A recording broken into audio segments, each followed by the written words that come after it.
Okay, so hi guys, a very good evening. Can hear me? Yes, and can see the screen as well. All those who are here right now. Yes, no. All right, perfect.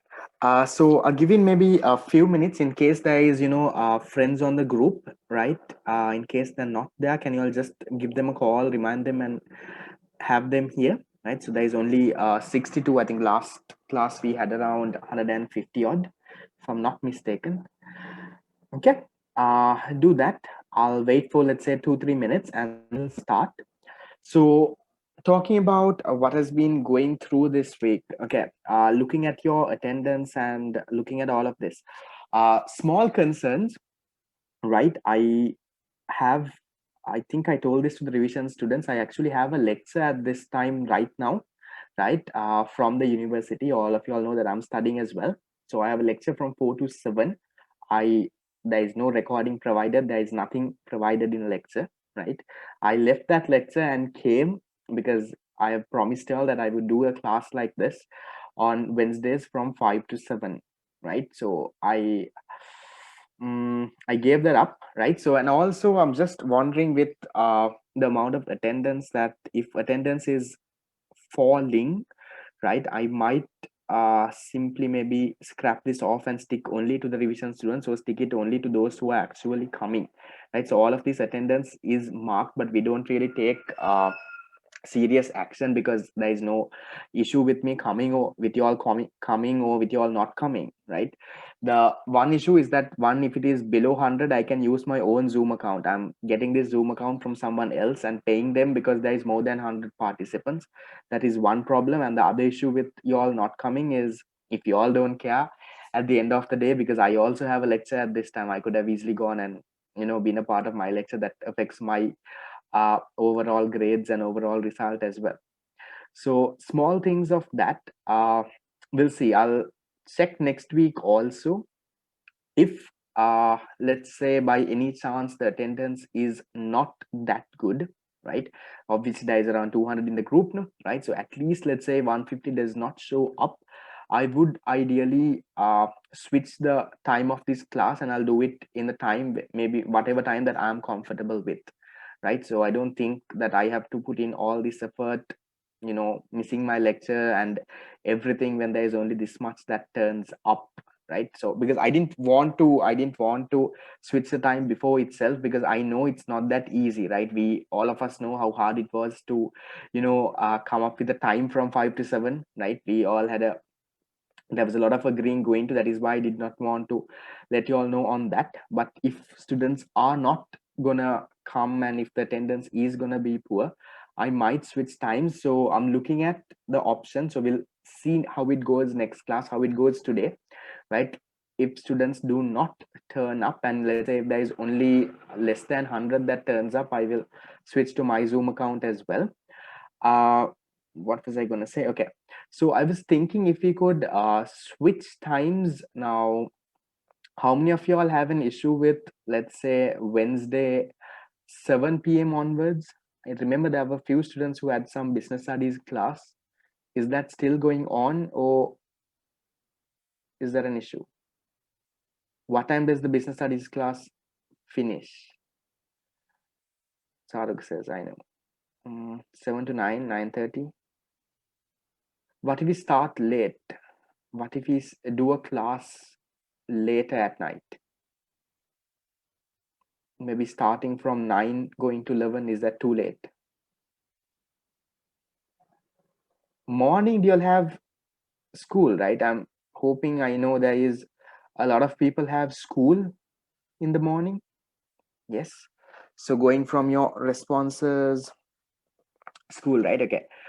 Mm, okay. Sunday, Thursday, no. Thursday is out. Friday, I don't think if the Zoom account is there. So I'll have to check.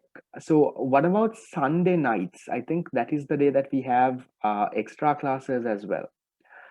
Sunday nights but usually Sunday nights I also sometimes go out with friends. That issue is also there. Sunday, I'll say I'm free. I'm free in the night. So maybe even 7 to 9, maybe 8 to 10 should be possible. Sunday night, most of y'all? Sunday morning, no, I do have another class. Uh, we'll see. Okay, so okay, even Sunday, let's say 6 to 8. So we'll see. I'll look at the attendance, right? If many of them are not sure, because come on, going with the normal thing, right? Most of y'all will have class at some day, right? Now there will not be anyone who does not have classes at any day, no, right? So you all will have classes at some point at some day. So if attendance is not that enough, and if I feel that you all are not really making use of it, simply I will put the time that I want, right? Because at the end of the day, if you all are not showing your commitment, I don't think I have to sacrifice a lecture and do all of that and then show up at this time, right? So I'll think about it. I've not confirmed any time yet. So maybe we'll have a poll on the group, or we'll try to do something, and then we'll have things there, right? Yeah, if physical classes start, I know that will be an issue. We'll see. We'll try to do something, or else we can have a class early morning. I have had classes early morning as well. I don't know how many of you all wake up. I've had classes for the 2022 batch from 6 in the morning, 6 to around 8, where I just clear the doubts of the, not like a proper class, but if you all are up to it, we can have it at that time as well. We'll see how it goes, right? If there is no other time, right? If there is no other time that we can really fix into, let's try to maybe at least fix something in the morning. Okay, right? So those things apart, we'll try and look into this, right? We'll try to finish this unit 2 and 3. I think it's been dragging for some time. I'm hoping, guys, I'm hoping that y'all are following this thing properly, and that y'all are not showing up one class, staying at home for another two, and coming, two classes later. If you're doing that, I think it's very hard to catch things up. Revision class students, the recording is there, right? So all the classes that we've done previously, the recording is there in a Google Classroom. So revision class students, if you all want the recording, right, drop a text to Huck with your email address, right? Tell him that you're in the revision class. He will cross check that and drop a message with your email itself. Say, you're not in the Beyond the Classroom Google Classroom for the recordings. This is my email. Can you please add me? Right? Send it with the email, so that he doesn't have to reply back asking for what is your email, and then again you reply back. It's not needed. Just send one message with all the details, so he can directly look into it, right? So in case revision class students, if you all have not got access, so other people, guys, I'm telling y'all, right? So please make sure you all follow it properly, because if you all come on and off, right, if you all do this on and off, it's not going to work. It's not going to be productive, right? Revision class students, hoping y'all are getting this done. And this is a part of your revision class as well, right? Because we don't have time to do past papers in the revision class on Saturday 7 to 10. We don't have time to do past papers there. Past papers is a very crucial part of a revision class. So that is why I want you all to come on this, right? Come on Wednesday from this to this time. Okay.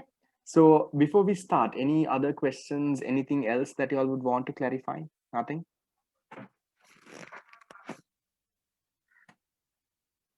No? Revision class students, yes, you all will get an admission number. We'll discuss that and we'll let you all know on the group, right? So no questions. We'll start with this, right? 2014 A levels. It's a pretty easy question, right? Hope you all did you all do from 2014 at least to 2017 or 18? Don't wait until I remind on the group, guys, because you all know where we stopped last class. So please make sure you all do the ones that comes. Okay, done till 2020. Perfect. Okay, so if you'll have done it, I think it's a very easy thing for me as well to explain the questions there, right? So 2014 third question, first part: what are the factors that determine market demand for mobile phones, right? So market demand for mobile phones, very easy question, right? So factors that affect market demand. What factors affect market demand? So we have basic factors, right? Price of related goods, right? So let's say prices of, what are the related goods here? Shall we be a bit more specific, since they have said what are the factors for mobile phones, right? Can we be a little specific than, okay, price of other mobile phones, right? So that is substitutes. What are the complements? What are the complements for a mobile phone? What do you think people use along with a mobile phone? What kind of things can we have? Exactly, SIMs, chargers. So let's say, the mobile packages, right? Prices of those packages. So if I'm just to explain three, number one, right? So other factors that affect the demand for mobile phones. So we can have, let's say, number one, right? They're not saying non-price determinant. So first thing you can say, price of mobile phones itself, right? So that can be the first thing that you say. That is the first thing, right? So price of the mobile phone. Apart from that, what else? You can say price of substitutes. So what are the substitutes? The other mobile phones, right? Prices of other mobile phones. So you can say that other mobile phones, prices of other mobile phones. Then you can say what are the complementary goods? Complementary goods like, SIM cards, headphones, uh, phone protection covers, right? All of that. So price of, let's say, I'll say the main complementary good, SIM cards, right? Price of, let's say, SIM cards, or I'll say maybe mobile packages, right? So we can say that. Exactly. Then we can say consumers income, right? Consumers income.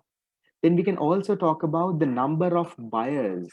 Number of buyers. Exactly. Consumer taste as well. Now, consumer, come on. Now, if you look at, if we ask most of you all, right, what is the phone that y'all would want to have, right? What do y'all think? What would y'all say? If, okay, if I promise y'all to, let's say, whoever who does really, really well in maybe one of my exams, I'll get y'all a phone. Which phone do y'all want? The iPhone 12? No one? Anything else? The 11? Okay, there's a Note 20 Ultra. Okay, so most of you are going with the iPhone 12. Yeah, so that is the taste, right?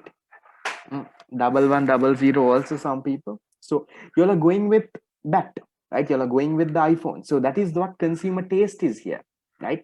So consumer taste is also important when you look at the demand for mobile phones, right? And also, like some other people said, they talked about what should you mention the names of substitutes, names of substitute complements? Not really necessary, but you say price of other mobile phones because they are specifically asking what is the factors that determine the demand for mobile phones, rather than, now the question here is not that what are the factors that determine demand. No, they're specifically saying what are the factors that determine demand for mobile phones. So you can talk about that. Yes, you can talk about technology, you can talk about all of that, but most of the part, I think most of this is enough, right? So if you all write four of this, you all will get 4 points.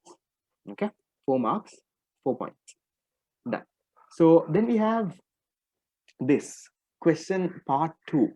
What are the main factors influencing the direct relationship between price and quantity supplied? Yes, technology comes under supply, but technology can also come under other factors in demand. In demand, remember there's a last point saying other factors affecting demand. So technology can be one of that, right?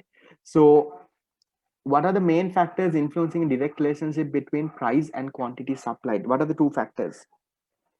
What factors do we have here? The two factors, right? So there are two factors that affect a direct relationship. Number one is profitability, right? And number two, what is number two? Number two is increasing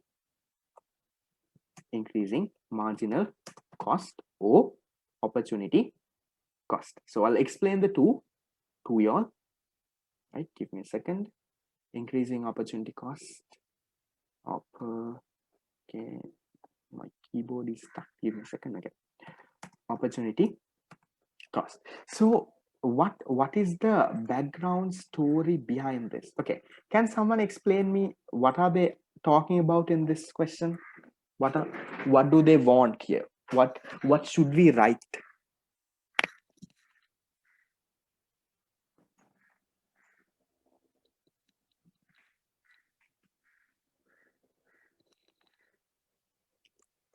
Okay, so got a few answers. Now they're asking you, right? The question is saying, what are the main factors affecting the direct relationship of price and quantity supply? So what you all know to know, now this is a little tricky question. See, they're just asking you what are the Factors influencing. Now, usually when you get a question like what, you can simply state it, right? You can simply state things like that. But then here, they are giving you 5 marks. Now, just to state these 2 points, they will not give you 5 marks, right? So you have to, usually when they ask you what, you have to state, right? You have the right point forms. But here they're asking you what and they are giving you 5 marks. So don't stop there, right? Don't just stop by, stating the 2 points. So we'll go ahead and we'll explain. So they're asking you, remember, in the law of demand, right? Law of demand, what do we have? Law of demand, we have the two factors affecting the law of demand. Or why is there a negative relationship between price and quantity demanded? We have what? Income effect, substitution effect. Same way for the law of supply. For the law of supply, why do we have a direct relationship? Now, what is this direct relationship? You all know, when the price increases, what happens to quantity supplied? Quantity supplied increases. When the price decreases, quantity supplied decreases. There is a positive relationship. Why is that? That is what we are going to look at. Why do we have a positive relationship like that? Number one is profitability. So listen to me very carefully. I'm not going to type anything, right? You all jot things down according to what you all understand, because this is very basic, right? Number one is profitability. What is this profitability? You all know, right? In a market economy, right? Market economy, the producer. Why is the producer producing in a market economy, right? He's producing to earn profits. Why are you going and engaging in a business, right? Is to earn some sort of a profit. So what happens when the price of a good increases, right? Listen to me very carefully here. When the price of a good increases, right, while the cost and all of the other things are held constant, right, what happens? The ability to make a profit increases. No, let's say there is a pen, right? The cost of making that pen is 10 rupees, right? Let's say Atlas is selling that pen for 15 rupees. How much of profit are they making then? Cost is 10, they're selling it for 15.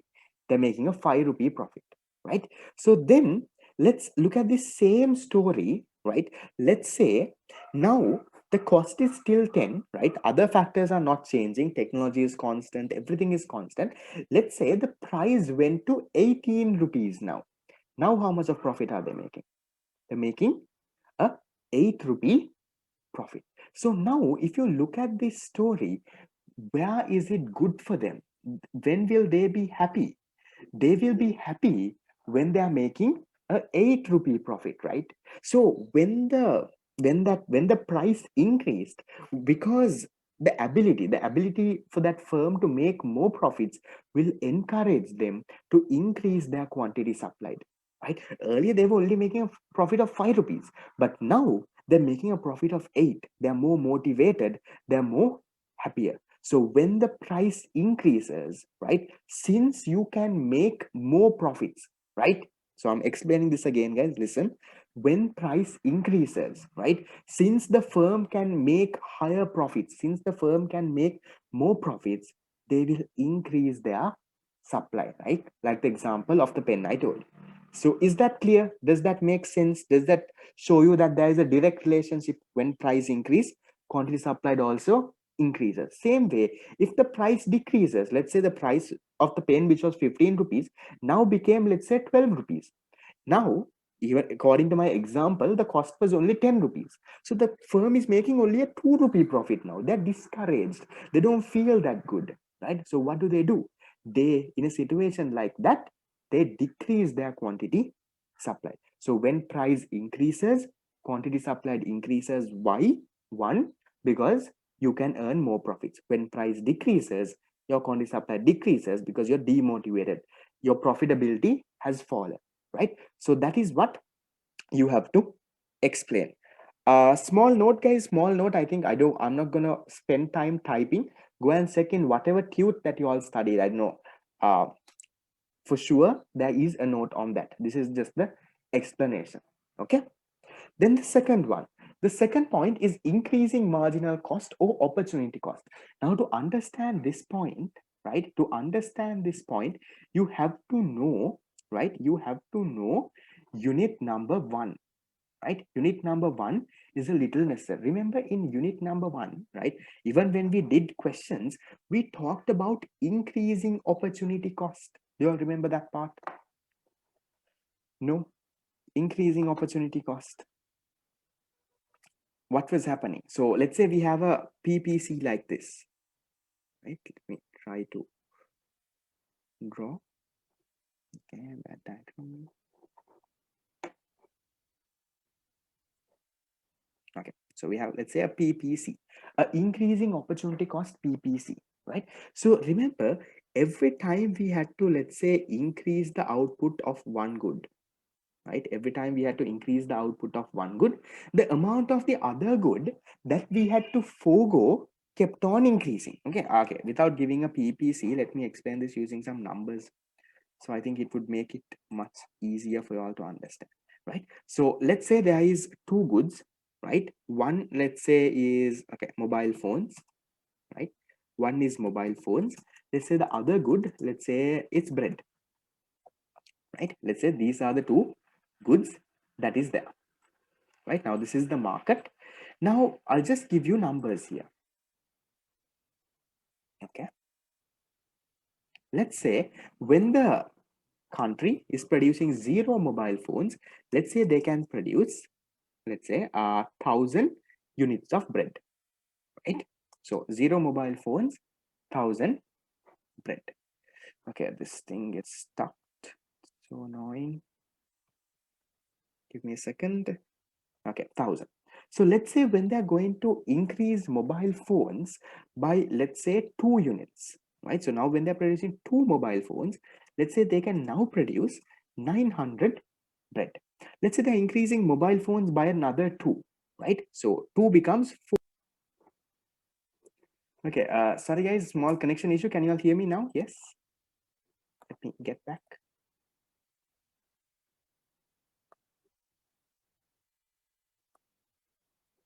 Can hear me now? All right, perfect. Sorry for that. Don't know what exactly happened. Okay, so coming back to my point here, right? Now, let's say they were producing, I'm giving an example. I'm giving an example to explain this increasing opportunity cost, right? So this is something that comes from unit number 1. So there is a firm, right? There's a country, right? When they were producing 0 mobile phones, they can produce 1,000 bread. If they were producing 2 mobile phones, let's say they can produce 900 bread. Now let's say they increase mobile phones by another 2. They go to 4 mobile phones now. So let's say now, right, they can only produce 700 bread. Let's say they increase this to 6.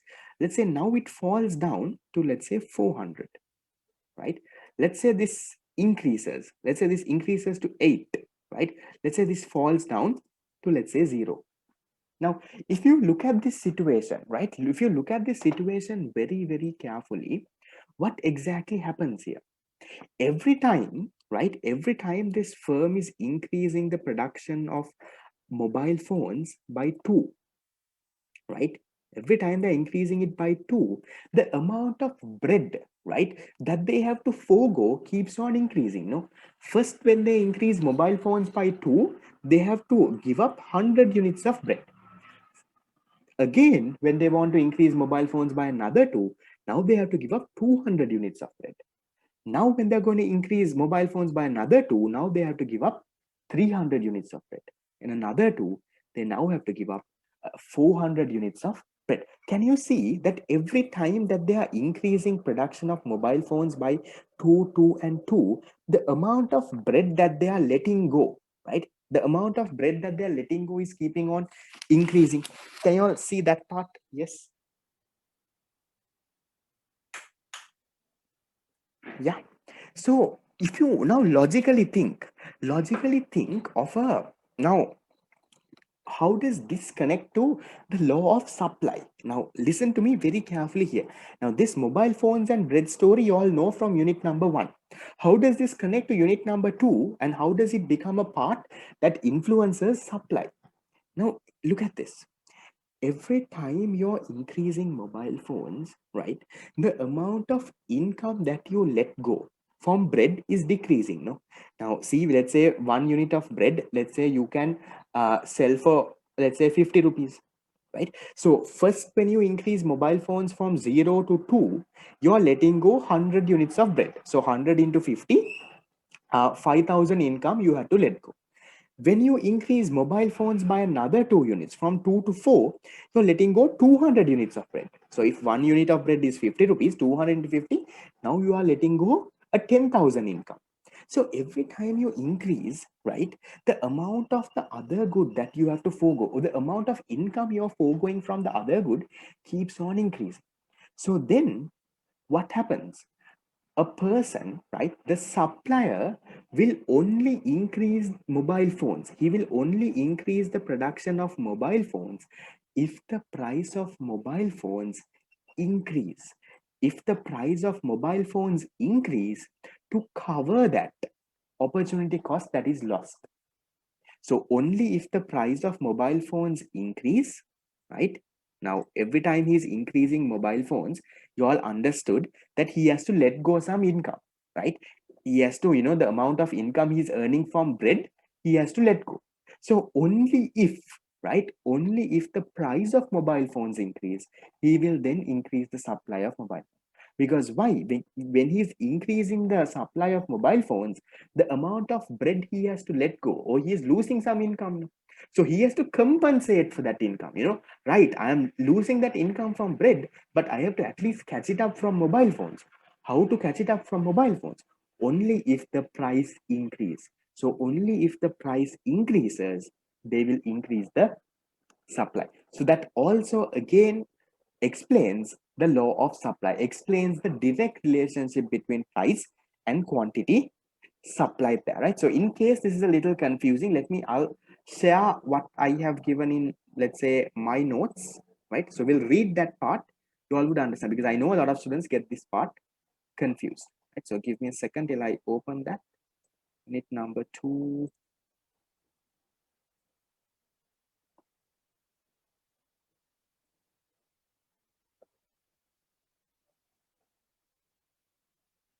Okay.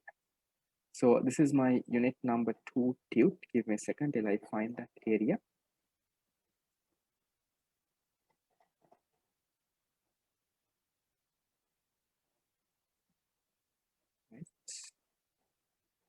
Right. This is also stuck for some reason.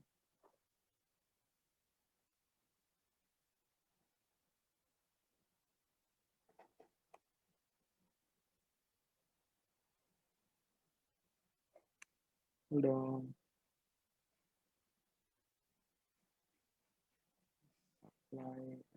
Yes.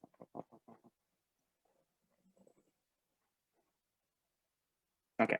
So this is the reasons for the law of supply. So this is what you have to actually type and explain. So in case someone wanted a note, maybe get a screenshot of this, right? So can you see the second point? Law of increasing marginal cost, or in other words, law of increasing opportunity cost affects law of supply. Now, I'll read through this note because I know it's a little technical. Some of you all do not understand that, right? Then they say the law of increasing opportunity cost states that when the production of a particular good increases, the opportunity cost also increases. Now, according to my example, when we were increasing the production of what? Mobile phones, the opportunity cost of producing it also increased. Why? Because we had to let go more and more bread, right? Then they say producers tend to produce more only if price increase covers the cost, because if they increase the production, opportunity cost also would increase. So whenever you're increasing the production of mobile phones, the opportunity cost of producing that mobile phones also increase. So only if the price increases to cover up that opportunity cost, only then you would increase your quantity supplied. So they say as the marginal cost increases with output, producers tend to produce more only if the price of the good increases in a way to cover the increasing marginal cost. Okay? Marginal cost, marginal opportunity cost, they're talking about the same thing here, right? So hoping that point was clear. So these are the two things that you all have to write and explain, right? It comes from the very, very basics of unit number 2. Is that okay? Questions? No? right? I'm hoping we are fine. Hey guys, was the screen paused? Oops, give me a second. Did you all see my note? No? Saw the note, right? Saw the note or was the screen paused? Saw, no? Okay, then fine. Okay, so back to this then. I'll come back to the third point. So third one, right? So first two questions done, right? Do we explain it in this way in exams? Ideally, yes, you're explaining it in this way in exam. Increasing opportunity cost, another example. Yes, maybe all of those other questions will answer maybe at the end of the class, because I think most of you all have got it, right? So then question number 3, what is meant by prices of other goods that influence supply of a good? What is this? Prices of other goods, what are they referring to? Now you all know when it comes to demand, when you say prices of other goods, we are talking about prices of substitutes and prices of complements. So when you say supply also, there is a part that says prices of other goods. What are they referring to here? In supply, when they say prices of other goods, it's not just substitutes and complements. What are they talking about? They're talking about something very specific. Exactly. They're talking about goods, right? Goods that can be produced using the same level of technology and the same level of input. What does that mean? What do we call that? There is a name for this. When they say price of other goods, what are they talking about? There's a name, right? Yes, you are giving me the explanation. What is the name? Price of? Exactly. Production substitutes. They're talking about prices of production substitutes. So what are these production substitutes? Now, this is what all of you all explained in the chat box right now. So production substitutes, right, are the goods that can be produced using the same technology, the same level of raw materials and all of that, right? So I'll explain this story very shortly, right? So listen to me very carefully. Let's say there is a person, right? He has a boat, right? So with that boat, he can do two jobs, right? Let's say one is boat rides, right? Let's say boat rides. That is what, let's say, he is currently doing, right? And let's say the other one he can do, let's say he can go fishing, right? So he has two options. He has a boat. He can either go on boat rides or he can either, let's say, go and fish. He can do one of the two. Now, let's say currently he was doing he was providing, let's say, the service of boat rides. He was taking tourists on boat rides and he was doing that, right? So let's say in both the options, right, whether he takes a tourist on a boat ride or whether he goes for fishing, for an hour he could have earned, let's say, 1,000 rupees. So boat rides also, let's say the charge is 1,000. Fishing also, let's say he can catch fish worth 1,000 and he can sell.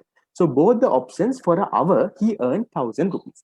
Now both rides is our good, the concerned good, right? Concerned good. What is fishing? Fishing is the production substitute, price of related goods. Fishing is the price of related goods, right? According to supply. So now let's think now, according to my previous example, both of these options, you could have earned 1,000 rupees. But now let's say all of a sudden, right, there is a shortage of fish, or there is something, and there's a huge demand for fish. And now let's say the price of fish, right, price of fish increases. Now let's say if this person, if he goes and let's say fishers, let's say you can earn, let's say, 1,500 an hour, right? Let's say that is the story. So now what do you think will happen to the supply of boat rides? How will boat rides be affected when the price of related goods, that is the price of a production substitute, changes? Fishing is the production substitute, right? Price of this production substitute is increasing, right? So what do you think will happen to the people who are fishing now? Exactly. They will move for fishing, right? They will no longer produce boat rides, right? They will no longer provide boat rides. They will also move to fishing. So what happens to both rides then? What happens to the supply of both rides? The supply of both rides, right, falls, or supply decreases. There is a leftward shift in the supply. So that is that story. So how does production substitutes or price of related goods affect this? So what do you all have to write in this question? Right? In this question, they ask me what is meant by price of other goods that influences supply of a good. So first you say price of other goods when referring to supply means production substitutes. What are production substitutes? You say production substitutes are the goods that could be produced using the same level of technology and the same raw materials, right? That is what production substitutes are. Then what do you have to say? After that, right, you go one step ahead and then say, right, when the price of production substitute increases, right, when the price of a production substitute increases, then what happens?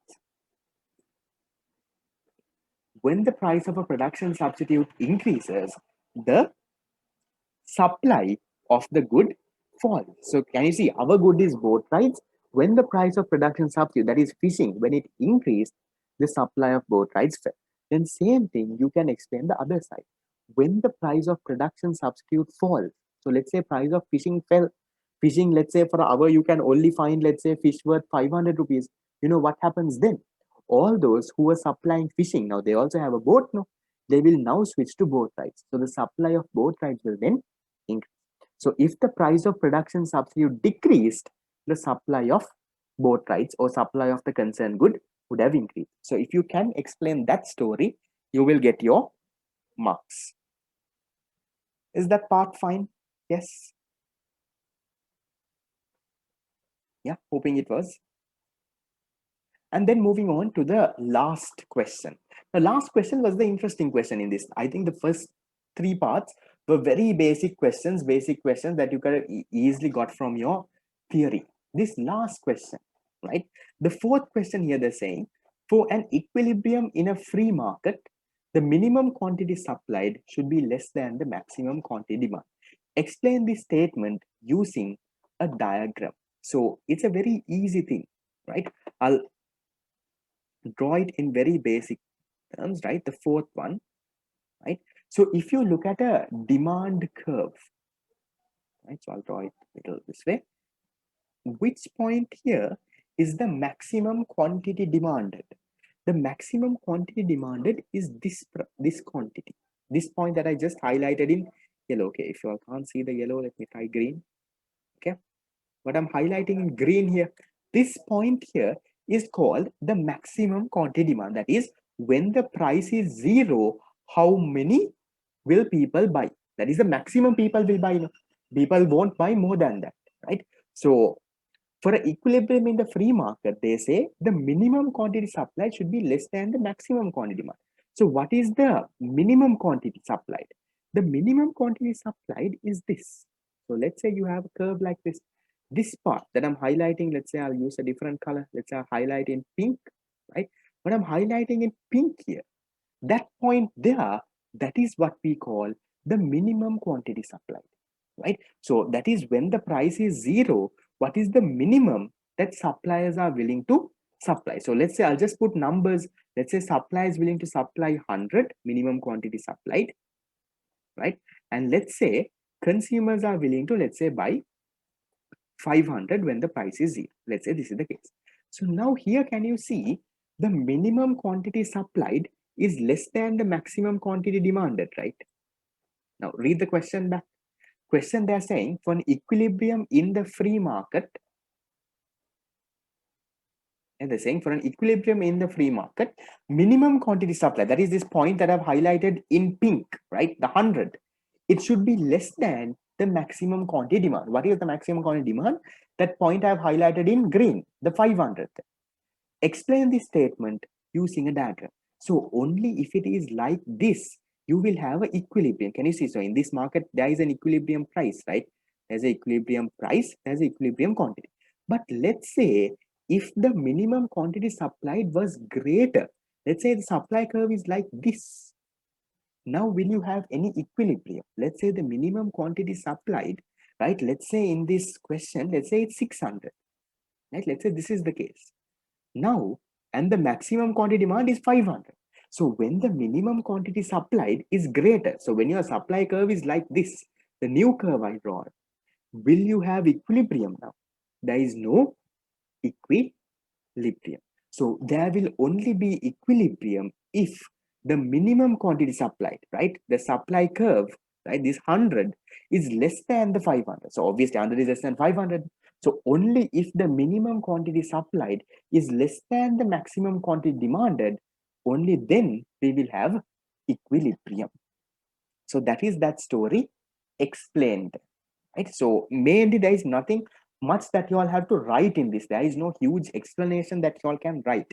Ideally, for the proper diagram, they would have given, right? They would have given somewhere around, let's say, 3 marks for this diagram alone. If you can explain this diagram alone, they will give you 3 marks. So apart from that, it's about, writing whatever that was there, right? So you say equilibrium price, you say this and that. Okay, so to explain this briefly once again, guys, okay, I'm hoping you all did the question and came, right? So the question says, yes, so your explanation is simply what you draw in the diagram, you explain using words. The question is saying, for equilibrium in the free market, minimum quantity supply, that is this pink point that I have highlighted using pink, the 100, right, should be less than the maximum quantity demand. The maximum quantity demand is this green point, right, the 500. So they're saying for to have equilibrium, for a market to be at equilibrium, the minimum quantity supply should be less than the maximum quantity demand. Explain this statement.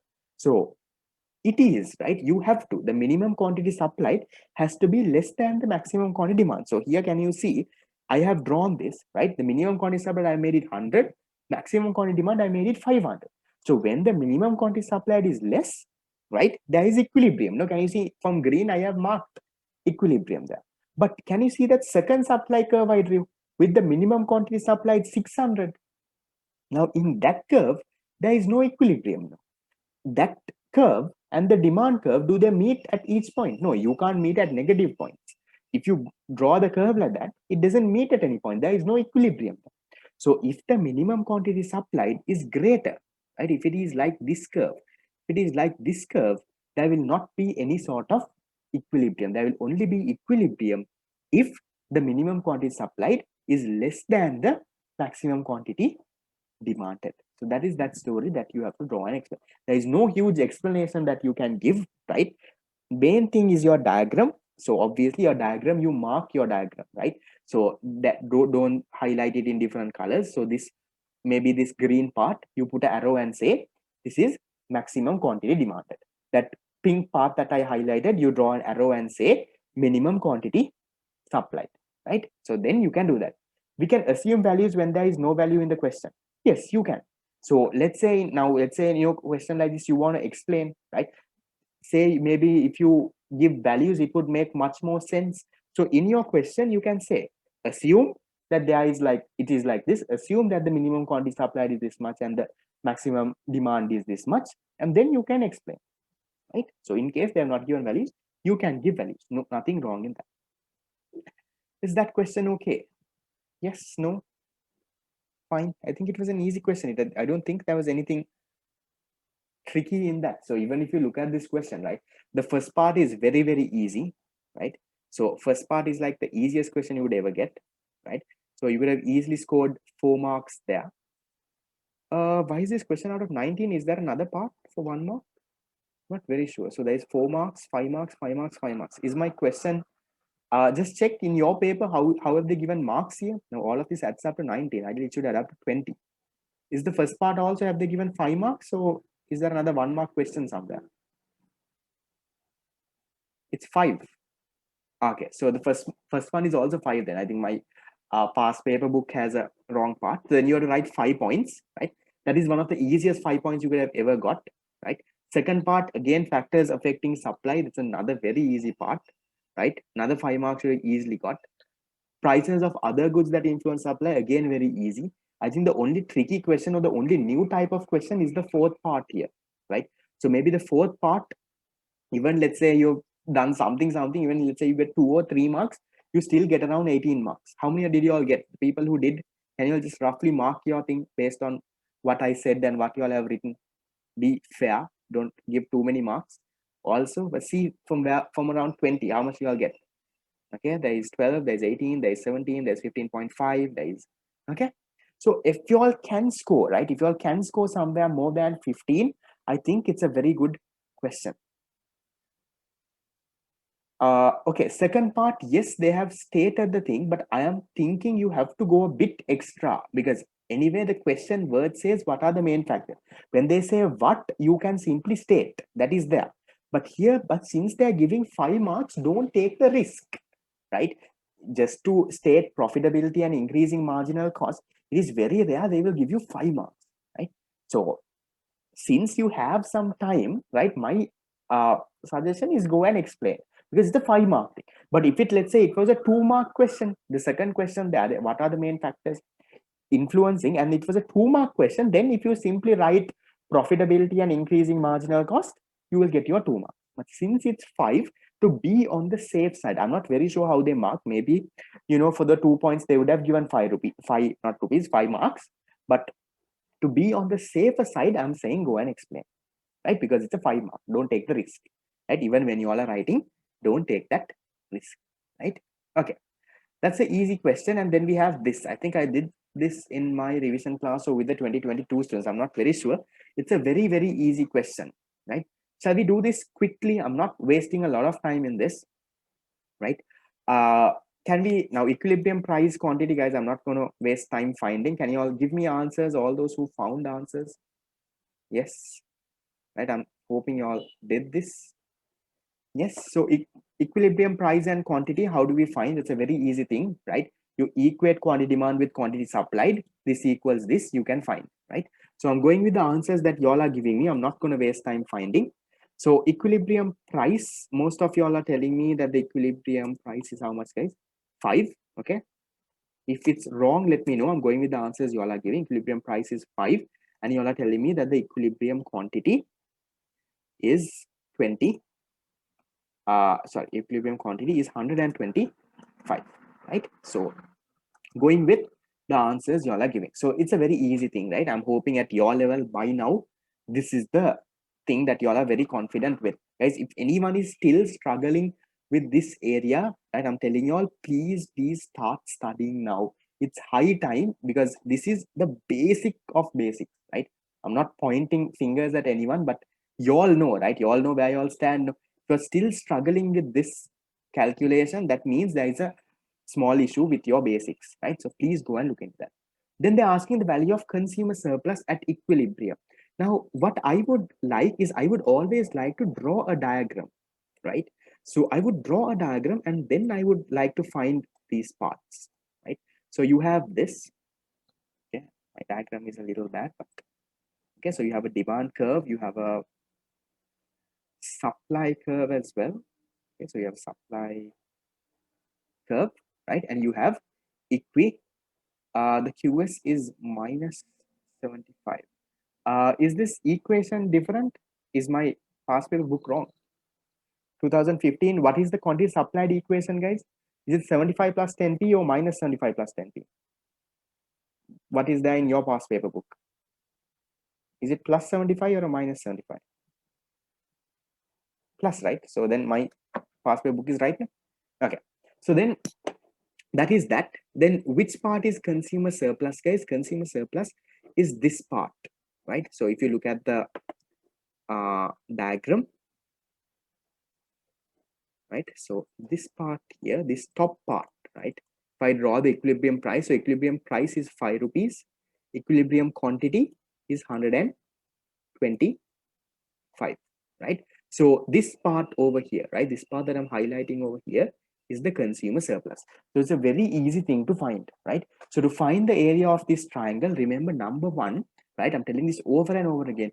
You have to find this point. How do you find this point, guys? Right? How do you find the price at that point? What do we do that? What is that called?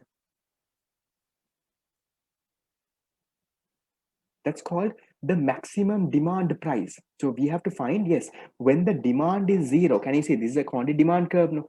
When the QD is zero, what is the price? So to find that, right, I'm showing for the people who are not that very confident, right? Yes, you can do 150 divided by 5. I'll show you the more logical method, right? So QD equals, right, you go with QD equals, okay, give me a second. Okay, QD equals 150 minus 5p. So according to this, QD is equal to 0. So 0 equals 150 minus 5p. Then 5p equals 150. It's simply that, right? 5p equals 150. P is equal to 30.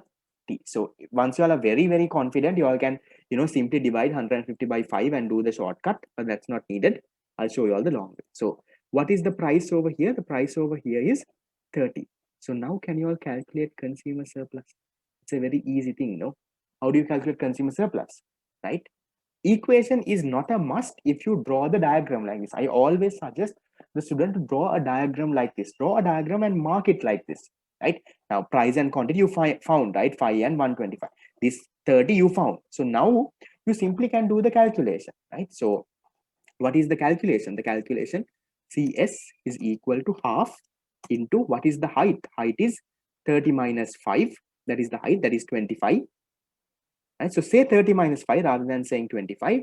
And what is the base of this triangle? That is the quantity 125. So if you solve this, going with the answers that you all are giving me, it is rupees 1,562.5. Remember, consumer surplus, you can give in rupees. So rather than just saying, maybe a better answer is to give it at rupees. Give at rupees. Okay, that is done. Then they're asking, okay, are they providing marks for the equation? They will give marks for the equation if you have not drawn the diagram. If you draw a diagram, then you will get full marks, right? Otherwise, you have to write the equation, half into maximum demand price minus equilibrium price into equilibrium quantity. All of that you'll do. But I think that is a little confusing because when you go taxes and all of that, it gets confused. My best approach is always draw a diagram and come. It's very easy. Okay. Okay, third one, the value of pi scarcity of coefficient of demand and supply at equilibrium. Again, a very, very easy question, right? I think we did a question like this. If they ask for producer surplus, yes, you have to find the area of this trapezium, but they will not ask you because it's the trapezium. Okay, so PED and PES at equilibrium, right? Easy thing, right? I think we did a question like this last class. Did we do one? PED and PES at equilibrium? Yes. I showed you all how to get the B component, how to get that. Okay, so then I'm not going to explain that again. So PED at equilibrium, what are your answers, guys? PED is 0.2. I always PED, keep it as a minus figure, right? I know it's 0.2, you can ignore the minus, but a better answer, say minus 0.2, right? They will not cut marks for 0.2, but I'm saying it's a better answer because PED is always negative, okay? And then PES, going with your answer 0.4. If anyone wondering how did we calculate, we did this calculation last class, right? So I'm not wasting time there, right? That. Then they are saying, if the government imposes a unit tax of 1 rupee 50 cents on this good, right? Now the government is imposing a tax. So when the government is imposing a tax, they're asking the new equilibrium price and quantity after the tax. Can you all tell me what is the new supply equation after the tax first? Now, when there is a tax, you have to adjust the supply equation and you get a mark for that. What is the new supply equation? 60 plus 10p, right? Okay, so how do you adjust the supply equation? Anyone lost? So part 4a, right? Oops. A, right? So how do you adjust the supply equation? You go QS equals A plus B, P minus T, right? So then QS is equal to, what is our A component? 75. Our B was how much? 5. Oops, give me a second. Sorry, our B was 10, right? So B was 10. Then P minus, what is our tax? 1 rupee 50 cents. You go there. So now you solve this. You get your new supply equation then after the tax, right? So 10p minus 15. A second, board is stuck. Okay, minus 15. So QS is equal to 60 plus, okay, 60 plus 10p, right? So that is our equation. So after that, finding equilibrium price and quantity is not a big thing, right? You equate the quantity demand with the quantity supply. So I'm going with your answers now, right? According to you all, the new equilibrium price is 6 and the new quantity is 120, right? Equilibrium price equals rupees 6 and the equilibrium quantity, right, is equal to 120 units, right? Okay, done. So then what I do is I mark this in a diagram, right? So always come back and mark, have your diagram, complete your diagram now. So the quantity, it is shifting, right? Supply curve is shifting, right? So now you have a new equilibrium price, right? You have a new equilibrium quantity. So what is your new equilibrium price? That is 6 rupees. Your new equilibrium quantity here is 120. Mark that, right? You're done with that. Now they're asking you, okay, so new equilibrium price and quantity, you give that. They're asking you for the tax revenue. Isn't the price 14? I didn't calculate the price. I'm going with the answers that you all gave me, but I don't think it will increase that much because the tax is only 1 rupee and 50 cents. The maximum increase in price can be 1 rupee and 50 cents. It can't go from 5 to 40. Okay, right. So then they're asking you government tax revenue. Now I think this, no, in my revision class, how do you find the tax revenue from your new equilibrium? You draw a line to your old supply curve, you connect that box. This is the government tax revenue. So how do you find this, right? So what is the price that is over here, right? If you are going with the diagram, the tax is 1 rupee and 50 cents. No? So if this upper boundary is 6 rupees, the lower boundary of this should be 4 rupees and 50 cents. So 4 rupee 50 cents. So how do we find the area of this? A very easy thing, no? Tax revenue. Otherwise, you can simply go unit tax 1 rupee 50 cents multiplied by the quantity 120, right? Same thing we're doing here as well. So tax revenue 180, 1 rupee 50 multiplied by 120. Okay, so going with the B component, tax revenue, the tax is how much? 1 rupee 50 cents multiplied by 120, that is equal to rupees 180 government tax revenue. So what is the equation method? Equation method is simply tax is equal to unit tax multiplied by the new equilibrium quantity. Unit tax is 1 rupee 50 cents. Equilibrium quantity is 120.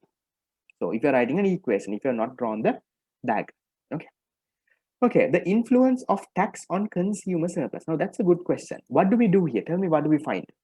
They're asking the influence of tax on consumer surplus. What is the approach you should use? What are they asking you here? What do you have to find? Anyone? Exactly. They're asking you for the change in consumer surplus, right? What is the change in consumer surplus? Remember, change in consumer surplus before the tax, right? Sorry, consumer surplus before the tax was 1562, right? Now they're asking you what is the influence? What has happened to consumer surplus because of this? So you find the new consumer surplus, then what do you have to do? You have to find the change. What is the change in this consumer surplus, right? So what is the new consumer surplus? Can you all tell me that? Consumer surplus after the tax. CS after tax. Right? Hoping you all did the question and came. Okay. Rupees 1440. Perfect. So 1440. So how do we do this? Because I'm telling you all again and again, guys, please do the questions and come, because otherwise you all will struggle. This will be Greek, right? Because I am not going to waste time, making you all do the question, because we don't have that much of time. So this is the area of consumer surplus after the tax, the one that I just highlighted, right? So you find the area, right? You all get 1440. So then what do you do to find the influence, guys? You have to find the change. What has happened? Has it increased or has it decreased? Consumer surplus before 1562, 50 cents. Consumer surplus after 1440. So what has happened? Consumer surplus has reduced. It has reduced by how much? right? So consumer surplus, you say consumer surplus, right, has reduced by rupees 122.50. Can find the produced surplus in this question. In this question, you can find the produced surplus, but the produced surplus here, you will get it's a trapezium that they have here. So it's a little hard to find the produced surplus. It's not like finding the area of a triangle. So they will not ask you for produced surplus in this question. In your syllabus, when it's a trapezium, they will not give. Okay, done. Final one.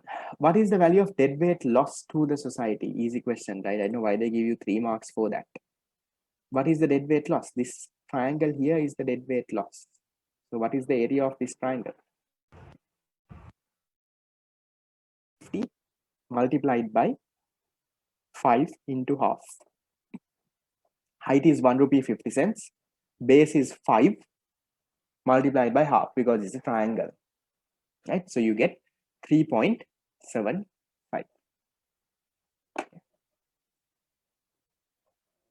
Give me a second. Okay, so part B, simply your deadweight loss is equal to half into what is the height, 150, what is the base, that is 5, right? So you all get how much? 3.75. So you can say rupees 3.75. If so, how can we find the area of a trapezium? So deadweight loss, this is the equation. You go with half into this area. There is no real equation guys for deadweight loss. Is the equation, guys, equation is not necessary if you draw a diagram. That is what I'm saying, more and more.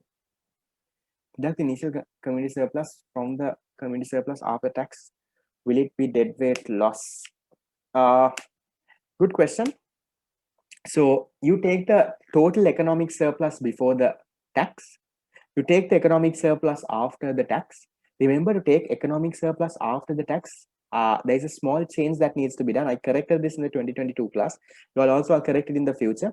Economic surplus after the tax is consumer surplus after the tax, producer surplus after the tax, plus government revenue. You have to add all three. That is how you find this. Okay, do that.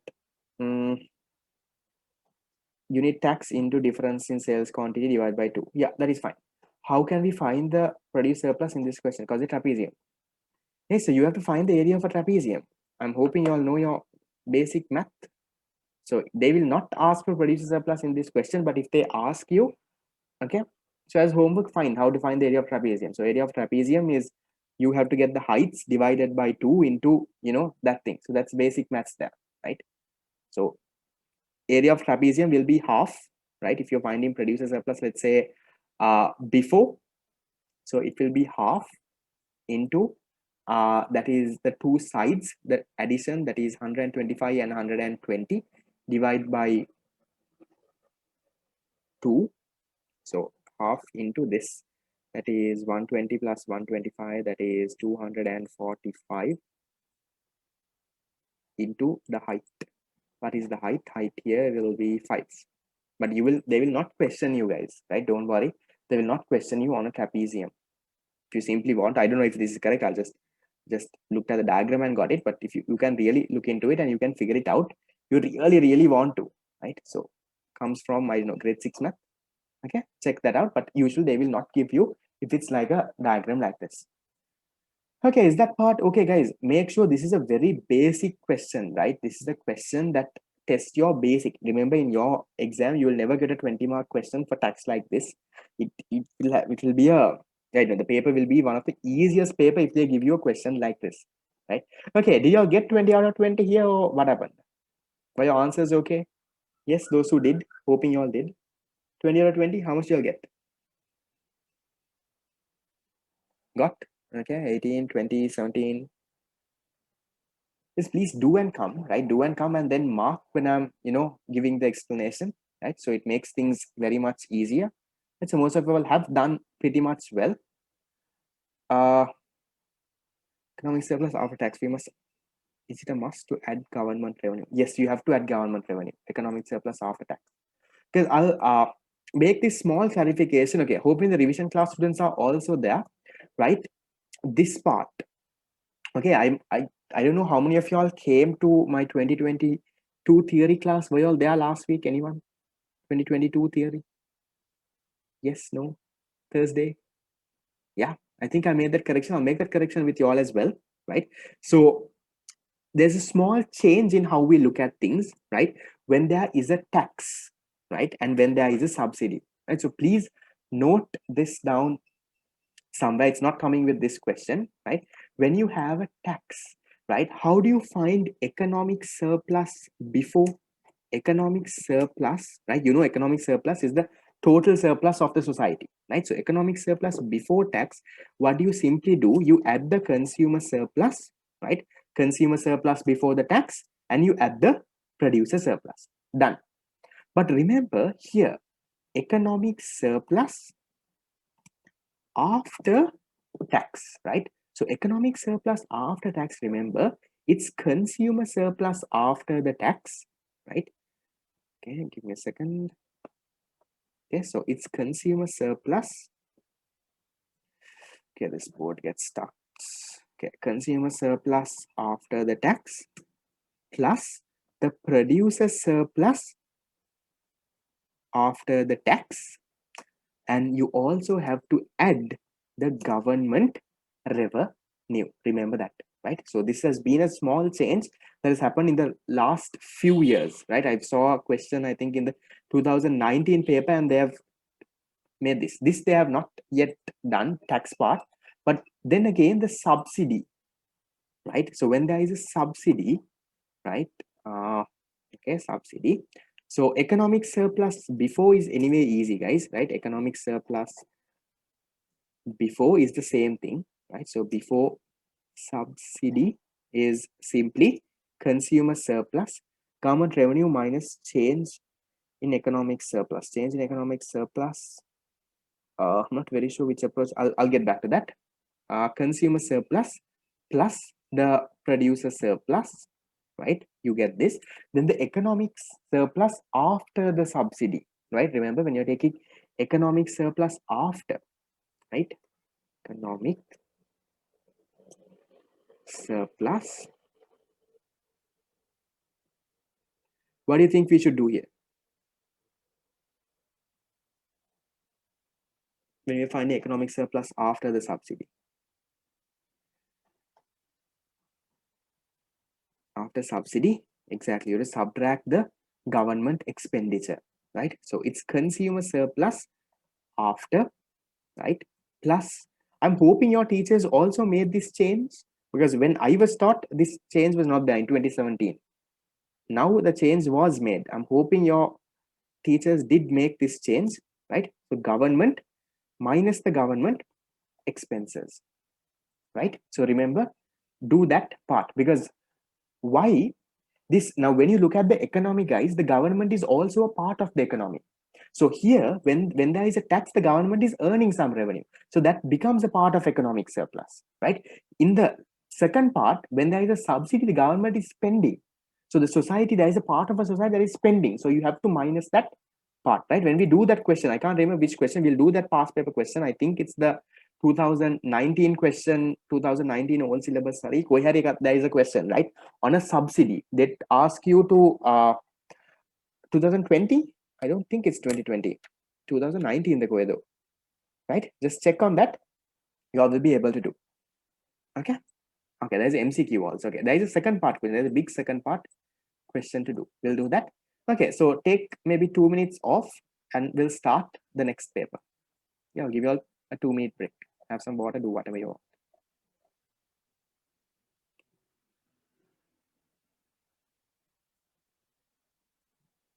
2020 paper, I'll send on the group. I think I've sent it like 100 times on the group. I'll send it again after the class. Okay, so this is 2015. So take okay, now it's 6:09. I'll give you all, let's say, 3 minutes break. The calculating PS after minimum price setting. Okay, I'm not very sure with the question. I'll come back to that. Maybe I'll after class. Okay, 6:10. I'll give you a break till let's say 6:12. Let's say take a break until 6:12 and we'll come here. I'll also get some water and come. 2 minutes.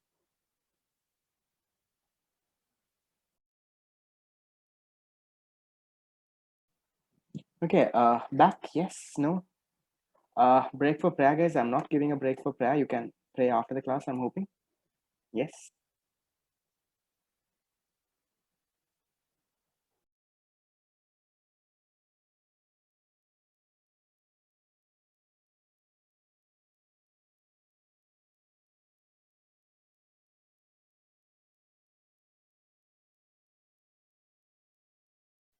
Okay, sorry guys, small net issue. Can you hear me now? Yeah, perfect. Can hear, no? Yes, no? Can hear? Okay, right. So we'll start with the 2015 A-level question, right? Okay, so 2015 A-level question, we'll go a bit faster, guys. I want to finish until 2017. So then ideally next week we can finish entire unit 2 and 3, right? So then I think I have a few papers of your unit one to give. I remember the questions you all were making. So unit 2 and 3, I think most teams have sent. Was not able to properly go through. Once we are finished with unit 2 and 3, all those papers that you all made, that you all contributed, I'll give in those questions as well. I think we have to reorder that, right? With a lot of people not coming, we'll sort that out. I'll sort it out because I'm also been very busy with things that I've had for team 14. I should send, yeah, I think unit number 1, I think I sent until team 14 or I sent until team 13. I'm not sure. There's 3 or 4 papers left. There's total 17 teams. I'll look into that and I'll send it. Okay, I've been anyway, because you have time, don't worry. If any question that you all make, I will send, right? So don't worry about that. Okay, so okay, I sent until 13. I'll send 14 once I sort it out. Okay, right. So then 2015 A levels. When calculating producer surplus after subsidy, the minimum price willing to receive by producer will change or remain the same. Minimum price willing to receive by producer. I'm not very sure what exactly I'm talking about. Maybe after class I'll clarify the question. Okay. Okay. Back to this. Easy questions, guys. What factors are held constant when drawing a market supply curve? In other words, they're simply asking what are the other factors that affect supply. What are the factors that are held constant when drawing the market supply curve? Remember, what is when you draw the market supply curve, you're representing the law of demand, right? When you're talking about the law of demand, you're saying the price is changing while all other factors are held constant. What are the other factors? Yes, technology, price of, other price of related goods that we just talked in the previous paper. Technology, price of related goods, number of producers, cost of production, right? All of that is held constant, right? Government things, all of that, right? So you can simply, it's a very easy question. Even the first question is very easy, right? So what and what is held constant, right? You can say cost of production is constant, right? Then you can say technology is constant. Okay. Technology, then you can say, okay, number of producers is constant, right? Number of producers is constant. These are very easy questions, right? So apart from that, then future expectations. Okay, this board gets stuck. So what? Number of producers, then you have future expectations of this, and then price of related goods, exactly, right? So all the other factors that affect supply, so government policies, all of that you all can write, right? Price of related goods, right? So all of that you all can have, right? So 4 marks there. Then the second one, describe how income and substitution effect explain the law of demand. Did I explain income and substitution effect in a previous paper? Yes, no? Did I not? Substitution effect, income effect, did I draw diagrams? No? Did I not do anything? Okay, I'll just give a basic explanation once again, right? It's a very simple thing, right? So, uh, right, last class I think I did, yeah.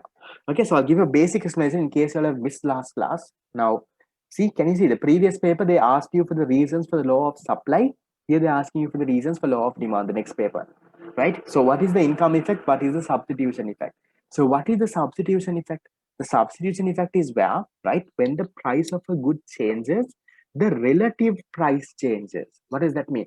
Compared to another good, the price of that good changes, right? So let's say this. Okay, so you have, okay, this board is annoying, so I'll maybe switch to, give me a second.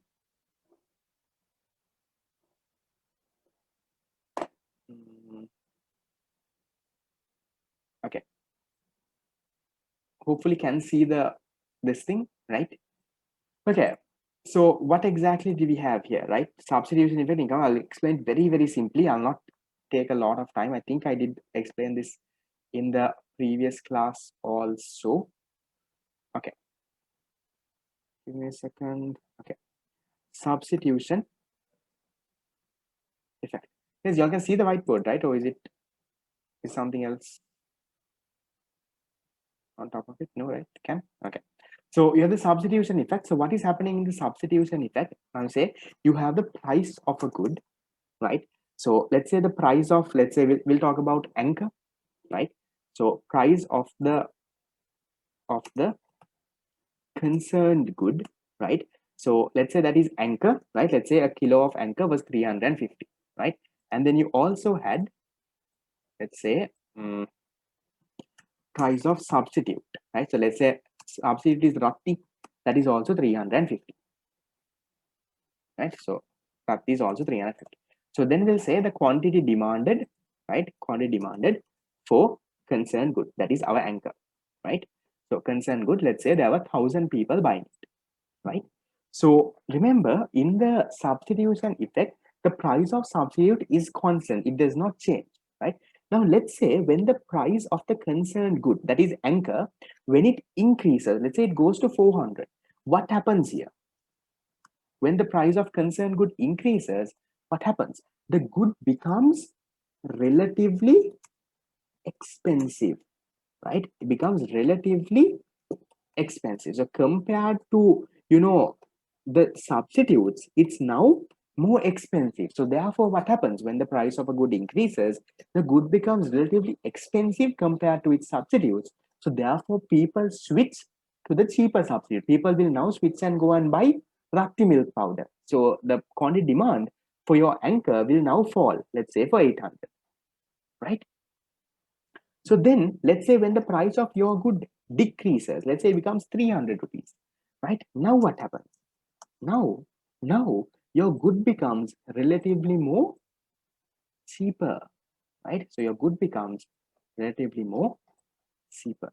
So I'll make this cheaper. So now what happens?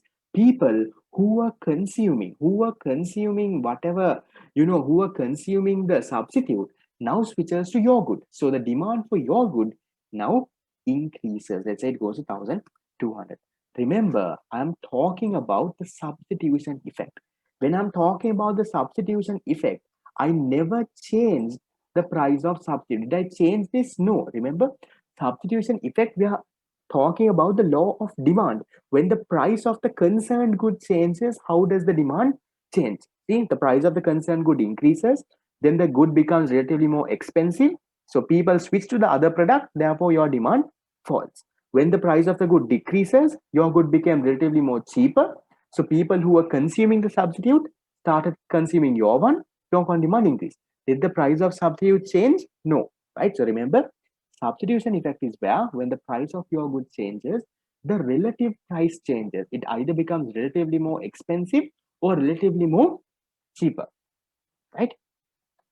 Price of related products. Related products means price of substitutes and complements. Not very sure where did that question come from. Okay, so then what is the income effect? So the income effect here is, right? So I'll talk about the income effect in just basically. I'm hoping you all are experts in this now, right? This is things that people you have to be expert in, right? So let's say again I'll go with,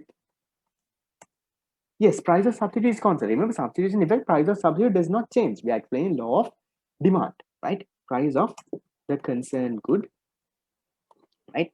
So here also I'll have income, right? Income, and then I'll say quantity demanded for the concerned good. So let's say the price of you know, let's say some good is 100 rupees, right? Let's say you are earning, your income is 1000 rupees a month. How many units can you buy? Let's say you're using your entire income to buy this good.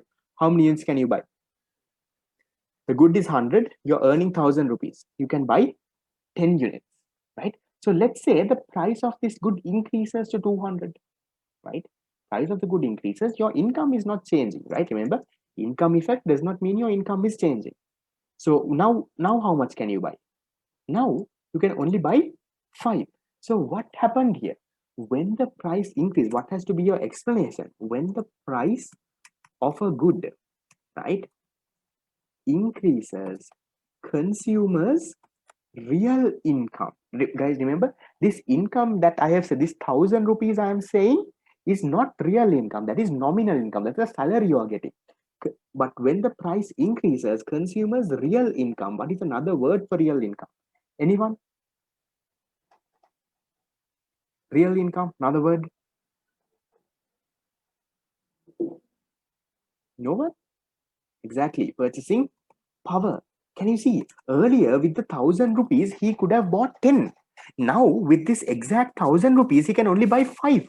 So, when the price of a good increases, consumers' real income or the purchasing power falls. So, therefore, quantity demand, as a result, quantity demand falls. So, same thing. Can you see? Income effect does not mean income is increasing, right? Be very smart there. Let's say price goes to 50, right? When the price goes to 50 and the income is 1000, now how many units can you buy? Yes, you don't have to draw the table, because I'm drawing the table just to explain the story to you. Okay, 20. Yeah, you can buy 20 units now. So now what has happened? So now when the price of that fell, right? When the price falls, right? When the price falls, what happens? Consumers' real income, right? Real income increases, right? See, he's now that 1000 rupees is his nominal income, or in other word, is his money income. That is not changing, right? The real income increases. When the real income, in other word, is purchasing power, then what happens? He can buy more now, no? Then the quantity demanded increases. So can you see it? It is showing that there is a negative relationship, no? Can you see here, when the price increased, right? Quantity demand fell, negative relationship. Here price decreased, quantity demand increased. Here also they're showing the same thing. When the price is increasing, why is the quantity demand falling? Because the real income is falling. Here, when the price is decreasing, why is the quantity demand increasing? Real income is increasing. So these are the two reasons for the law of demand, right? I just did a very quick explanation, guys, right? For people, revision class students, in case you are lost, worrying what exactly do, and the people who have purchased the recording, and I think there is a very good explanation, a slow explanation, same story, but a slow explanation in the unit 2 recordings, right? Anyone here, if you all have purchased, I don't know, right? If you all are lost, that is where you have to go and refer under, I think it's maybe the second class or the third, maybe the first recording of unit number 2, or maybe the second recording. In one of those two, I would have explained this part very, very thoroughly, right? Anyone else, please go and refer your note. It's definitely there. Okay. So coming back to the whiteboard, right? So describe how income effect and substitution effect explain the law of demand. That is what you're explaining. Yes, in that in income effect, the income is constant. The nominal income is constant, right? In the substitution effect, the price of substitute is constant. That is why I put numbers and showed you, because otherwise you all get confused. Okay. Okay, anyone lost? Please watch the recording. It's definitely there. I explained very slowly and clearly. Okay, done. Then they have the third part. Distinguish between a price flow and a price ceiling. Easy thing, no? What is a price flow? What is a price ceiling? Two done. So part 3. I'm hoping you all are good with price flows and price ceilings. And I have a strong feeling you might get a question from that area. I think the 2020 paper was also on a guaranteed price. Yeah. So what is a price flow? Let me start with a price flow. Okay. Guys, what were the other optional whiteboards you all told me instead of this Zoom whiteboard? At least I can change from unit number 4. This board is so annoying, it gets stuck all the time. Price flow Jamboard. Okay, I'll give it a try. In case you all are free after the class, can you just drop me a text or drop a message on the group itself? So then I can check the group. Otherwise, I might. Microsoft Teams, do they have a whiteboard? But since I'm using Zoom for this, I don't think I can use the Microsoft Teams whiteboard. But anything else, Office 365, they have whiteboard. I think this is the Office 365 whiteboard because this is the Microsoft whiteboard official thing that comes. These get, yeah, no, the board is good. The only thing is gets a little stuck and there is no shapes. So if I can find a better whiteboard, I will switch. Okay, so what is a price flow? So price flow, guys, right? You have a equilibrium price, right? You have an equilibrium price. Okay, that diagram. Okay, so a price flow is where, right, the government thinks that the price is not fair enough for the producer. Government thinks that the equilibrium price, let's say the equilibrium price, let's say is 10 rupees, right? Government thinks that this 10 rupees is not enough. It's not enough for the producer. So what does the government do? The government imposes a price flow like this. That is what we call a minimum price, right? So government imposes a price like this. They impose a minimum price. So this is what we call a price flow, where the government sets a price above the equilibrium price in order to make it favorable for the producer, right? Because the producer is not getting enough price. Another name for this, guys, price flow. You can call it minimum price. You can call it guaranteed price. Anything is fine, right? Then what is a price ceiling?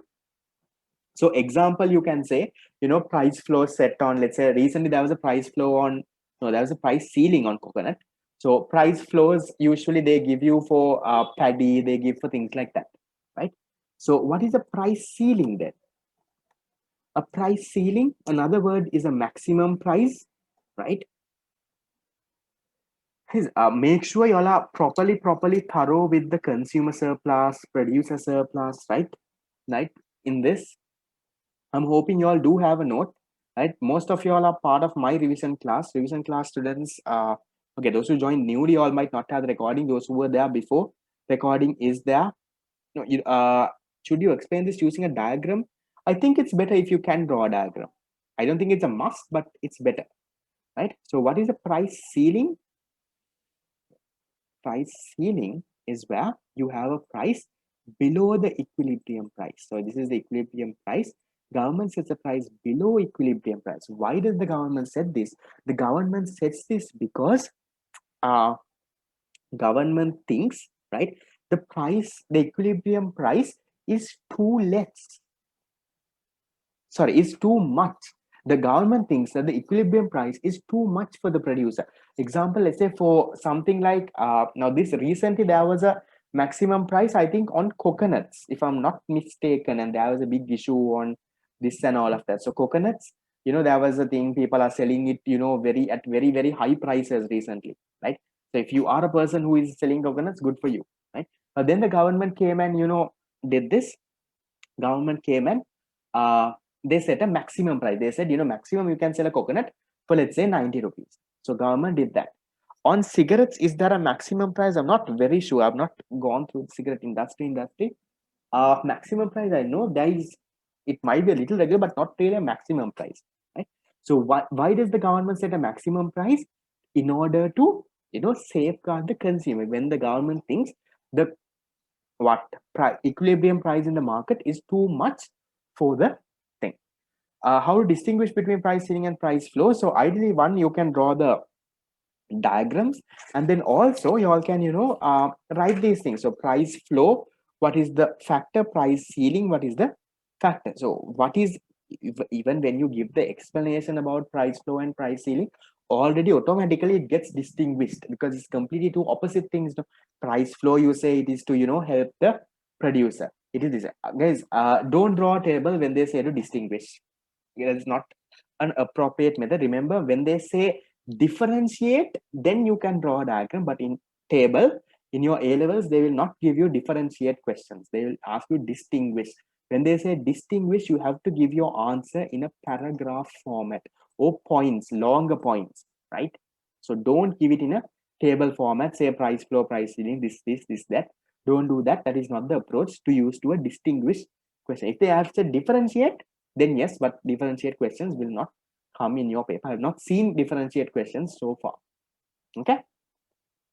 Explain that story, hoping you all know.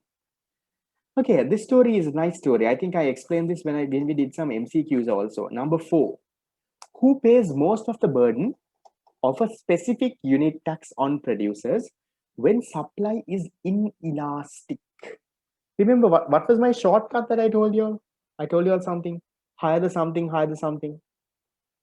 What was that? Anyone remembers? No one? Maybe we did MCQs. I think we did this MCQs we have done, let's say, around 1 month back.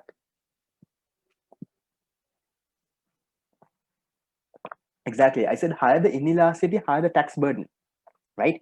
So now, if you write, I remember, and when I told you all that also, right? Yes, price ceiling is to help the consumer, right? So when I told you all that higher the inelasticity, higher the tax burden, or the more inelastic you are, the more tax burden you have to say, I told you, don't ever go and write this in part 2, right? That is just for you all to remember for MCQs. Now, this question I think I gave in my fast track last class, right? And I said, who bears most the tax burden? No, I can't even in some unit exam or something. I gave a question like this, So what,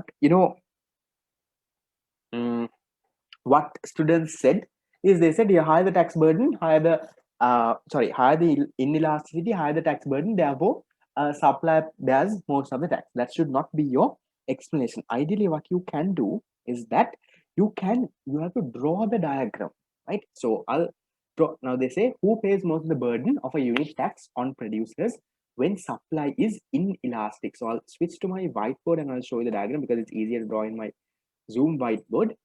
Right? So I'll use a different color, right? So they're saying supply is inelastic, right? So we have this, we have the curves, right? So draw a inelastic supply curve. How do you draw an inelastic supply curve now? An inelastic supply curve has to look like this, right? Inelastic supply. There is a demand curve. Fine. So then what was equilibrium price? You had equilibrium price, you had equilibrium quantity. So now when there is a tax, what happens? When there is a tax, the supply curve shifts. So it shifts to the left, a leftward shift in the supply curve. Second, okay. Supply curve shifts to the left. Now when the supply curve shifts to the left, what happens? There is a new equilibrium price,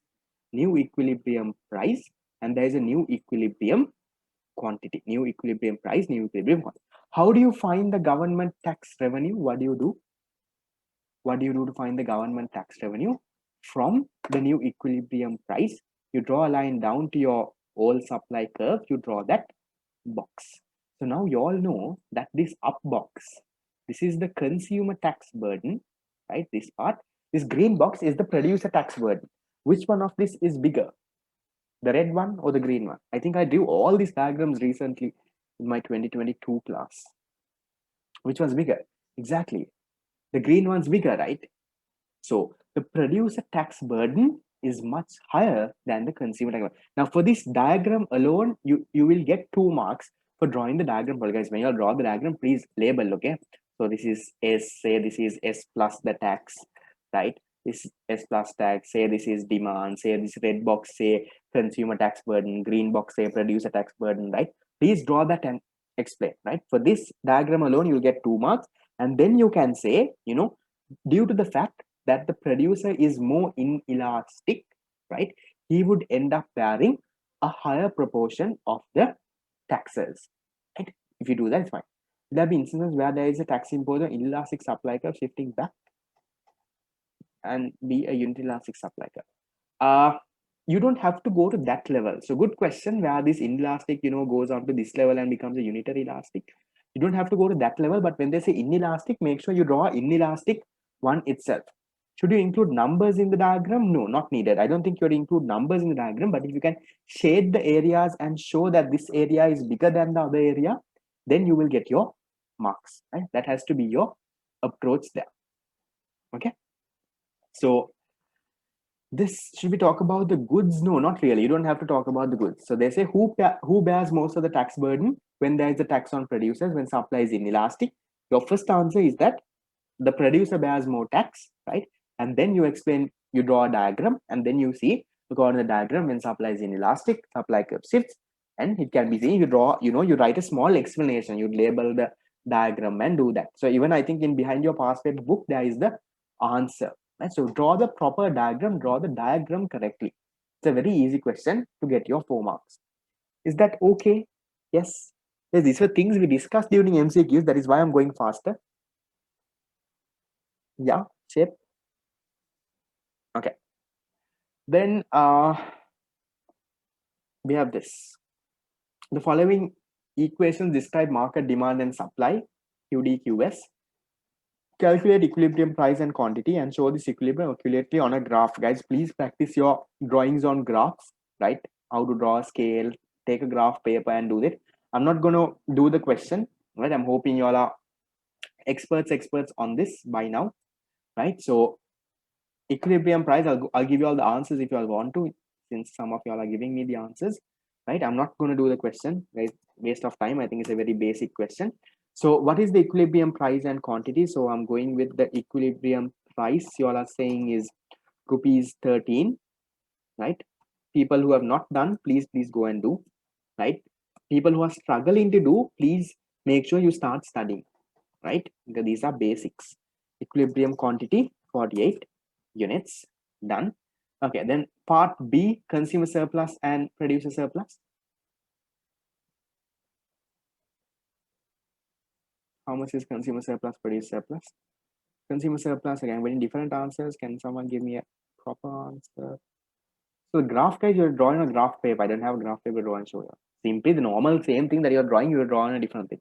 Okay, so going with your answers, consumer surplus is 288, right? So consumer surplus, same thing that we did before. Okay, consumer surplus, I'm going with the majority. Guys, others check, others who are giving me different answers, please go and check. Consumer surplus 288, and then producer surplus, I'm going with 192. That's the most that you all have told me. 88, and then producer surplus 192, right? So this is in rupees. Simple calculation to really get that. Okay, so do it. In case you are not sure, maybe let me know, and I'm hoping most of y'all will be okay. That's the easiest format that y'all can get. So even in this question, I think it's a very I think the only question that was hard, I think, would be that third part, that inelastic part. Apart from that, I think everything is very easy. This first part is very, very easy. Substitution effect, income effect, I'm hoping y'all are very thorough with that, right? Price flow pricing, let's say even if you get 3 marks, that's okay, right? Should we show A and B different graphs? No, not on different graphs, on the same graph. Don't draw 2 different graphs. The fourth part, I think, would have been the little tricky question. Even that is not that hard. It's possible. The fifth part is very, very easy. Just the equilibrium calculation, consumer surplus, producer. How much do y'all get? Manage the question well? No? 18? Others? Done? See, that question is actually easy, right? Unit 2 and 3, the questions are not hard, right? So this is one of the easiest units. I'm telling you all, please go target and do. Okay, so main thing, right? Even if you all get 0, that's fine, but make sure you learn from that, and you properly make that mistake, you correct that mistake, and don't do it the next paper. Okay, so the people who have not done the paper, please do and come, because otherwise it is just no point listening to me going on like this, because come on, there's no point me just giving me the answer 13 and 48, right? That you all could have done at home. So do that and come, then it would make sense. That's it. No, that's it with 2015, if I'm not mistaken. Yeah, that is 2015. Okay, shall we move on to the next paper? Okay, time is flying. Guys, our next paper. Okay, hold on. Let me try to find the paper. Put it on this one. Okay. Okay, there are 2 small questions. There are two questions. One question. Okay. So 2016 A levels now. Okay. Question number one. What factors determine price elasticity of demand for a consumer good? What are the factors? Factors affecting PED? Easy thing, it just comes from your theory. What are the factors? Okay. Nature of the products, whether it's a agricultural good, whether it's a manufactured good. Yes. Time taken. Consumer income, not really consumer income. You can say the proportion of income used. Number of substitutes. Yes. Number of users. Exactly. Time period after price change.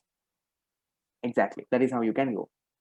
Okay. So ideally, there are a lot of factors. I'll give you the main ones. Number one is number of substitutes for sure. Right. So if there are okay, so if there are large, okay, if there are close substitutes, or I'll say a lot of substitutes, then is it elastic or inelastic? I'll just go one step ahead and explain those small parts also. If there is more, can you see all these three questions are from elasticity?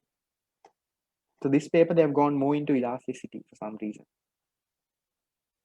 Okay, so if a number of substitutes, if you have a lot of close substitutes, if you have a lot of substitutes, whether it's, is it elastic or whether it's inelastic?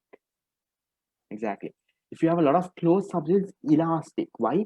When there's a lot of closed substitutes, let's say the price increases, you will easily switch to something else, right? Because there's a lot of substitutes. So it's elastic. But if you don't have closed substitutes, let's say you only have distant substitutes. So now, even when the price changes, you can't change your demand. Why? Because there is no proper substitute. Then you are inelastic, right? So that is point. That is your first point. Number of substitutes, right? Inelastic. Then you have, what else do you have? Proportion of income, proportion of consumer income spent. So if the consumer is spending a large proportion of its income, let's say I'm earning 50,000, let's say 30,000 of that income itself I am spending on that good. So I'm spending a large proportion.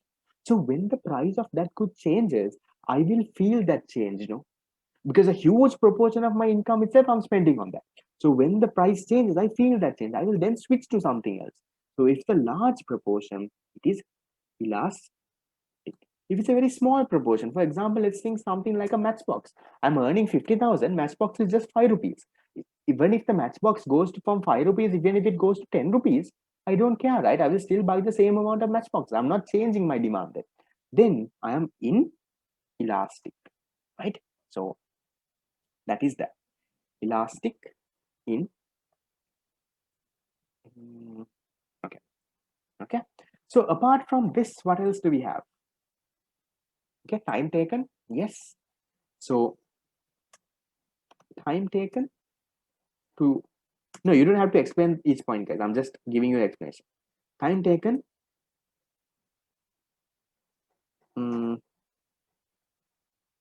after the price change. Okay, time period after price change.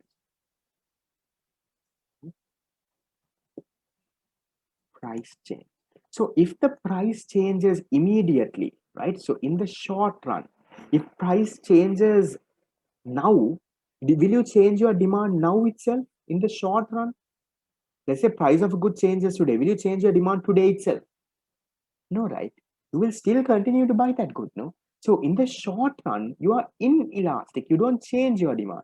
But in the long run, later, you know, you ask your friend, you know, what are the other options that is there? You ask that fellow, you know, you ask the shop guy what is there. And you know, with some time, after some time, in the long run, you will change your demand when the price will change, right? So in the long run, you are elastic. In the short run, you are inelastic. Okay. Okay. So apart from that, we have number of alternative users, right? Number of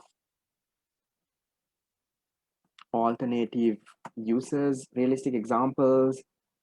Okay, number of alternative users. So if it has a lot of users, it says many users, let's say something like a mobile phone, right? If it has a lot of users, right? There's even okay, give me a second.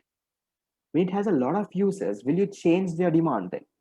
If when even let's say price increases, when there are many users, you don't change your demand, right? It's because that product is very valuable to you, something like your phone. So when there is many users, You don't change the demand. You are inelastic. Even if price changes, you still go and buy that, because with that thing you can do a lot of things. But you have a very little users, right? So not many, let's say a little alternative users. Let's say something like a MP3 player, right? MP3 player, you can only listen to songs. Mobile phone, you can listen to songs. You can come on to his lecture. You can do everything. So let's say the price of MP3 changes, then you will definitely go and change your demand. So then you become elastic, right? So if you have many users, you are inelastic, not elastic. So if you have many alternatives, that means that product is very worth it for you, no?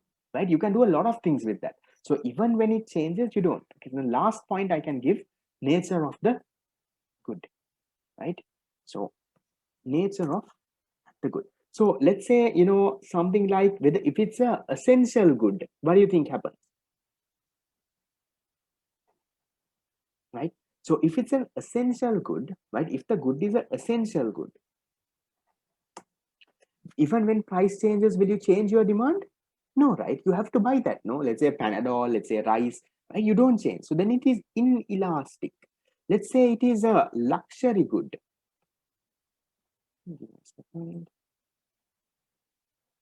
Okay, so if it's a luxury good, then you will change your demand. Then it would be elastic. So if it's a luxury good, you change your demand. It's elastic, right? So if you, apart from that, you have some other points also, but mainly you can write maybe these 5 points. You will get. You don't have to write whether it is elastic or inelastic. Yeah. Apart from that, yes, you have definition of the good and all of that. That's fine. Okay. So write something like that. Then they have, this is a good question. Question number 2. Now see, all these 3 questions are from elasticity. Question number 2, they're asking, why is a downward sloping linear demand curve more price elastic at higher price ranges and more price inelastic at lower price ranges? Now, what is that story?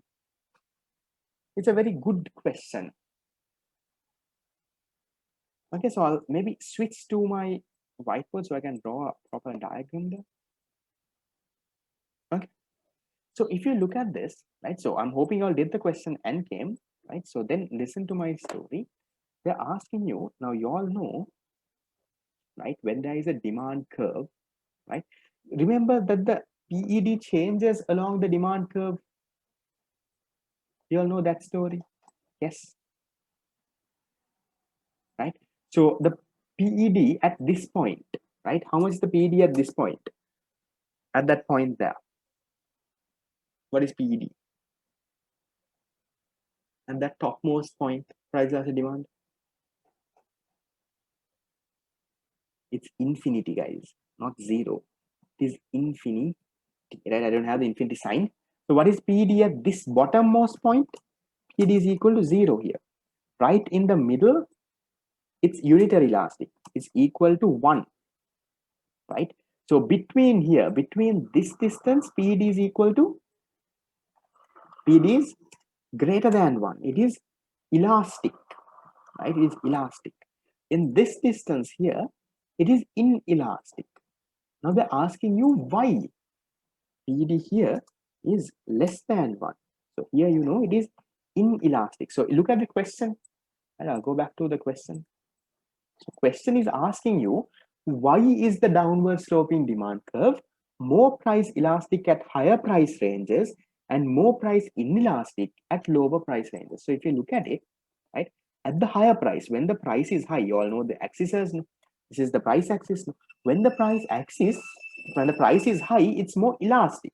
When the price is low, it is inelastic. They're asking you, why is that? Why is that? Anyone?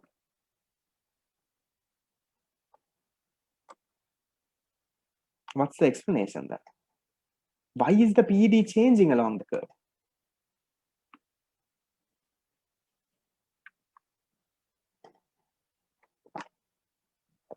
Okay, how do we calculate PED?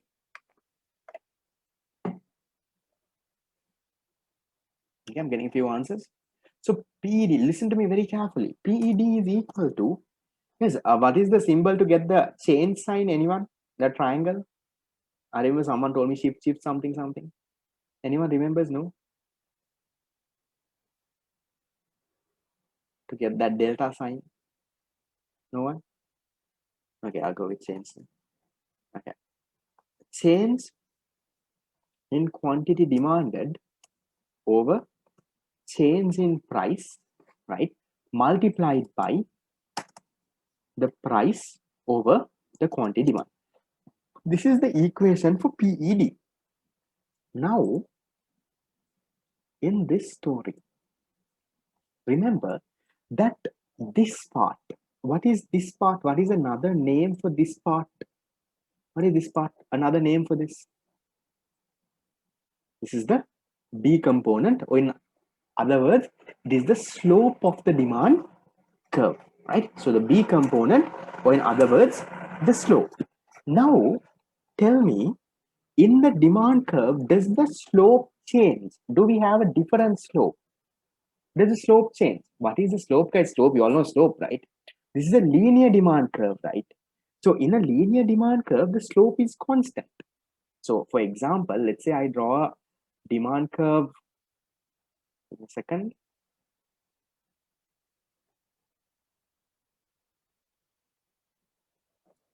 Okay, this is stuck. Okay, can you hear me, right? No? Yes, can you hear me?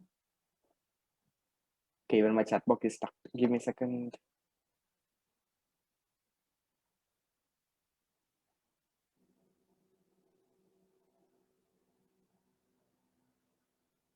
Okay, can you hear me now? Yes, no, is it still stuck? Sorry, my this thing was a bit stuck.